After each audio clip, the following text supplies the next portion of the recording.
गुरुग्राम में अहीर रेजिमेंट का भारतीय सेना में गठन को लेकर अहीर समाज की तरफ से अनिश्चितकालीन धरना गुरुग्राम के टोल प्लाजा से शुरू हो गया। धरने पर बैठे लोगों ने साफ कर दिया है कि जब तक भारतीय सेना में अहीर रेजिमेंट का गठन नहीं होता तब तक यह धरना जारी रहेगा। आपको बता दें, पिछले काफी समय से अहीर रेजिमेंट का भारतीय सेना में गठन की मांग को लेकर अहीर समाज की तरफ से केंद्र सरकार और हरियाणा सरकार को ज्ञापन सौंपने के साथ साथ धरना जारी था। सरकार के आश्वासन के बाद भी अभी तक इस मांग को पूरी तरह पूरा नहीं किया गया था और इसी कड़ी में अहीर समाज और अहीर रेजिमेंट संघर्ष समिति के प्रावधान में गुरुग्राम के खेड़की दौला टोल प्लाजा पर अनिश्चितकालीन धरना शुरू किया गया।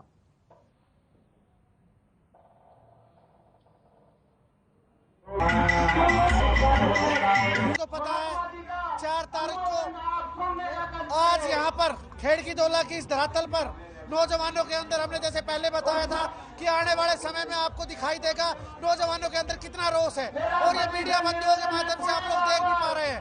अहीर रेजिमेंट हक है हमारा, स्वाभिमान है हमारा और हम किसी से आरक्षण नहीं मांग रहे, कोई सरकार से चंदा नहीं मांग रहे, कंधे पर गर्दन कटाने के बदले नाम मांग रहे हैं और इसको लेकर रहेंगे किसी हद तक भी।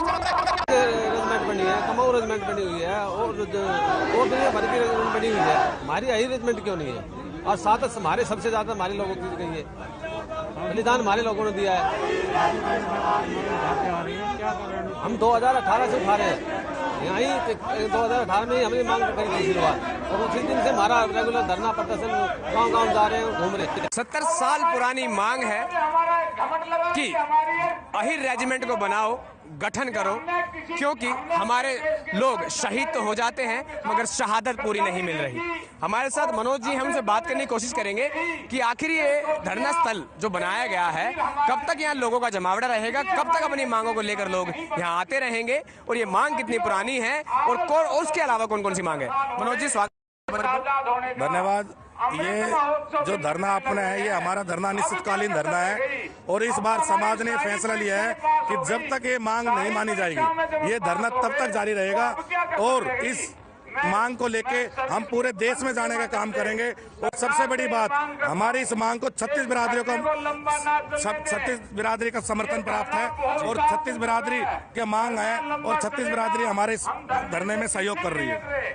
मनोज जी, मेरा एक सवाल आपसे ये भी है कि जब कोई शहीद होता है, शहादत किसी को प्राप्त होती है तो मान सम्मान पूरे देश से दिया जाता है, संबंधित विभाग से दिया जाता है, रक्षा मंत्रालय से दिया जाता है, नेतागण देते हैं, मगर एक अहीर रेजिमेंट मिलने से ही ऐसी कौन सी वो सपना है या ऐसी कौन सी वो चीज है जो प्राप्त हो जाएगी उन शहीदों को, उनके परिवारों को? सबसे बड़ा नाम होता है। जब आज आप इस रेजिमेंट के पीछे बहुत कारण है, आप देखे होंगे जब 26 जनवरी को झांकियां निकलती है तो बहुत रेजिमेंटों की झांकी निकलती है, लेकिन अहीरों की रेजिमेंट ना होने के कारण अहीर रेजिमेंट की झांकी नहीं निकलती। जब हमारा पार्थिव शरीर जो हमारा वीर शहीद बॉर्डर पे शहीद होकर जब उसका पार्थिव शरीर आता है तो उसके कंधे पर अहीर लिख के नहीं आता, उसका पूरे समाज में रोष होता है। और अहीर रेजिमेंट के ये भी फायदे हैं कि अहीर रेजिमेंट जो भी रेजिमेंट होती है उसमें 70% उसी जाति के लोग थे तो हमारी हक भी उसमें कम हो रहा है। कहाँ से आज के लोग, कौन कौन से राज्यों से यहाँ पहुंचे हैं? आज काफी राज्यों से लोग आ रहे हैं और धीरे धीरे करके हम भी दूसरे राज्यों में जाने का, ये पूरी टीम है, पूरे दूसरे राज्यों में जाने का प्रयास करेगी। तो क्या माना जा सकता है कितने लोग यहाँ शाम तक इकट्ठे हो जाएंगे और क्या ऐसे धरना स्थल कहीं और भी बनाए जाएंगे या फिर यहीं से ही सारा एक्सेस होगा?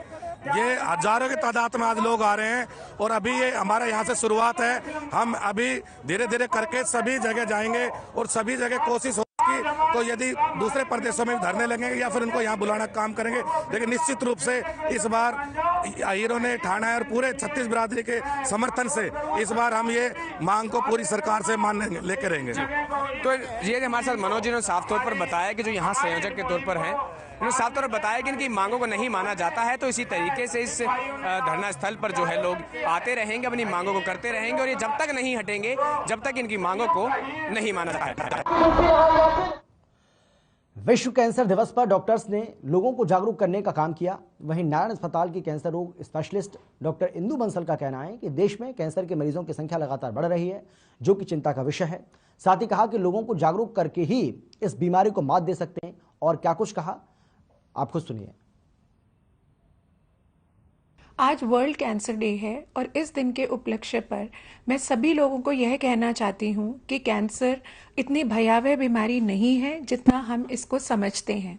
कैंसर का हर मरीज पूरी तरह ठीक हो सकता है अगर उसको शुरुआती लक्षणों में ही बीमारी को अगर हम पकड़ लेते हैं तो मरीज पूरी तरह ठीक हो जाते हैं और बहुत ही सुंदर खूबसूरत जिंदगी जी सकते हैं। इसके लिए ज़रूरी है कि हम अपने खाने पीने का ध्यान रखें, अच्छा भोजन खाएं, ताज़ा भोजन खाएं, अपने खान पान में रंग बिरंगे फल फ्रूट उनको शामिल करें, 7 से 8 ग्लास पानी पिएं, कम से कम 5-6 किस्म के फ्रूट्स हम इकट्ठे खाएं और शराब, पान, तंबाकू, बीड़ी, सिगरेट, पान, नस्वार, गुटखा ऐसी इन सभी चीज़ों के सेवन से बचें क्योंकि 40% कैंसर्स जो हैं वो सिर्फ तंबाकू के सेवन की वजह से होते हैं और इसी तरह काफ़ी सारे कैंसर्स शराब की वजह से भी होते हैं। अगर किसी को नाक से खून आता है, मुंह से खून आता है, उल्टी में खून आता है, खांसी में बलगम में खून आता है तो तुरंत अपनी डॉक्टरी जांच कराएं। तो बिल्कुल वर्ल्ड कैंसर डे है आज और कैंसर से किस तरीके से बचाव करना ये यहाँ पर डॉक्टर साहिबा बता रही थी। आगे बढ़ते हैं। सोनीपत में ब्रांडेड कंपनियों के नकली लेबल बनाकर गोरख धंधा करने का मामला सामने आया है। आपको बता दें कि सोनीपत की बाबा कॉलोनी में कई नामी कंपनियों के स्टिकर बना रहे युवक को सिटी थाना पुलिस ने गिरफ्तार कर लिया। उसके पास से 28,000 से ज्यादा स्टिकर बरामद किए गए। फिलहाल उसको न्यायालय में पेश किया जाएगा जिससे नामी कंपनियों के नकली कपड़े बाजार में सप्लाई करने और बेचने वालों की पहचान की जा सकेगी।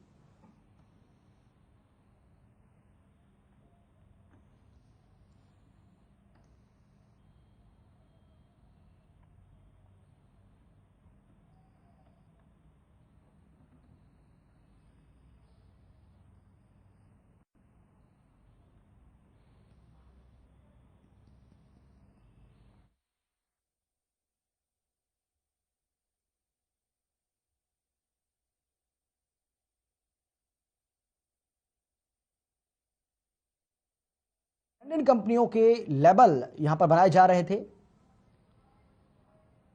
लेकिन अब पुलिस ने, आपको बता दें कि इस पूरे जो ये चल रहा था खेल इसका पर्दाफाश कर दिया है। ब्रांडेड कंपनियों की लेबल जो हैं वो यहां पर बनाए जा रहे थे।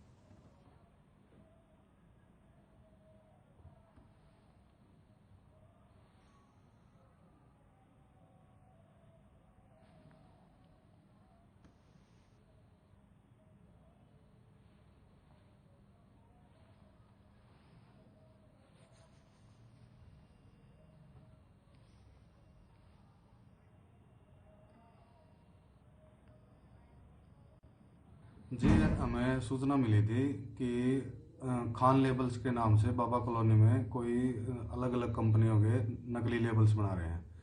जो हमने वहाँ रेड की तो brand protectors India private limited के अधिकारी हमारे साथ थे। तो उन्होंने सर्च किया कि उनकी 3 कंपनियों के उन्होंने नकली लेबल्स बनाए हैं, जिसके उन्होंने दरखास्त दी, जिस पर मुकदमा दर्ज करके एक आरोपी को गिरफ्तार किया। और चलिए चंडीगढ़ से इस वक्त की एक बड़ी खबर आपको बता दें, बड़ी जानकारी आपको हम दे रहे हैं जो कि चंडीगढ़ से आ रही है। और बड़ी खबर यह है कि किसानों के लिए मुआवजा राशि को स्वीकृत किया गया है। 561.11 करोड़ रुपए की राशि स्वीकृत की गई है। हिसार जिले को सबसे ज्यादा फंड मंजूर हुआ है। हिसार को 172.32 करोड़ रुपए की राशि मंजूर की गई है। ये बड़ी जानकारी आपको हम दे रहे हैं, बड़ी खबर आपको बता रहे हैं। किसानों के लिए मुआवजा राशि स्वीकृत की गई है। 561.11 करोड़ रुपए राशि मंजूर हुई है। हिसार जिले को सबसे ज्यादा फंड दिया गया है। 15,000 रुपए प्रति एकड़ की राशि मंजूर की गई है। पहले यह राशि 12,000 रुपए प्रति एकड़ थी, लेकिन अब इसको बढ़ाकर 15,000 रुपए प्रति एकड़ किया गया है। और फिलहाल इतना ही, छोटे से ब्रेक के बाद फौरन लौट रहे हैं। आप देखते रहिए हर खबर।